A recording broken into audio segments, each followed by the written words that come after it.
ఈరోజు దొండకాయ మసాలా కర్రీ చేసుకుందాం. ముందుగా కడాయి పెట్టుకొని దానిలో 3 టేబుల్ స్పూన్ వేరుశెనగ గుళ్ళు, 2 టేబుల్ స్పూన్ నువ్వులు, 1 టేబుల్ స్పూన్ ధనియాలు, మసాలా కోసం చెక్క, లవంగాలు, యాలకులు, చివరగా పచ్చిది కానీ ఎండుది కానీ కొబ్బరి ముక్కలు వేసుకొని వేయించుకుందాం. అది గోల్డెన్ బ్రౌనిష్ వచ్చేంత వరకు వేయించుకోవాలి. తర్వాత దాన్ని మిక్సీ జార్లోకి తీసుకుని పేస్ట్లా చేసుకోవాలి.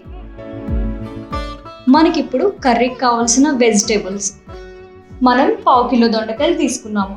దానికి 1 ఉల్లిపాయ, పెద్దదైతే 1, చిన్నదైతే 2 టమాటాలు తీసుకొని అండ్ 4 పచ్చిమిరపకాయలు తీసుకొని ఇలా కట్ చేసి పెట్టుకుందాం.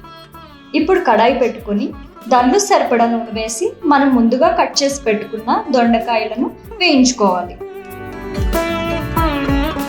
అవి వేగిపోయాక ఒక ప్లేట్లోకి తీసుకొని మళ్ళీ అదే నూనెలో ఉల్లిపాయ, పచ్చిమిర్చి, కరివేపాకు వేసుకొని వేయించుకోవాలి. అవి కొంచెం వేగిన తర్వాత చిటికెడు పసుపు వేసుకొని బాగా కలుపుకోవాలి. తరువాత టమాటో ముక్కలు వేసుకొని కొద్దిసేపు మూత పెట్టి వేయించుకోవాలి.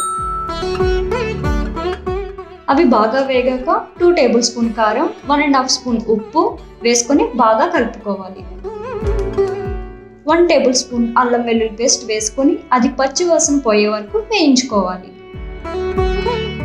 మనం ముందుగా మిక్సీ వేసుకొని పెట్టుకున్న మసాలా పేస్ట్ను వేసుకొని బాగా కలుపుకోవాలి. ఇప్పుడు కొద్దిసేపు మూత పెట్టుకొని మసాలా నుండి నూనె సెపరేట్ అయ్యే వరకు చూసుకోవాలి.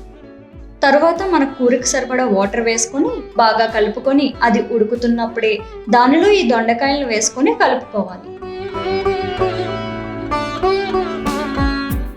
ఇప్పుడు కర్రీ కొంచెం దగ్గరగా అయ్యే వరకు ఉడికించుకొని చివరిలో కొత్తిమీరతో గార్నిష్ చేసుకోవాలి.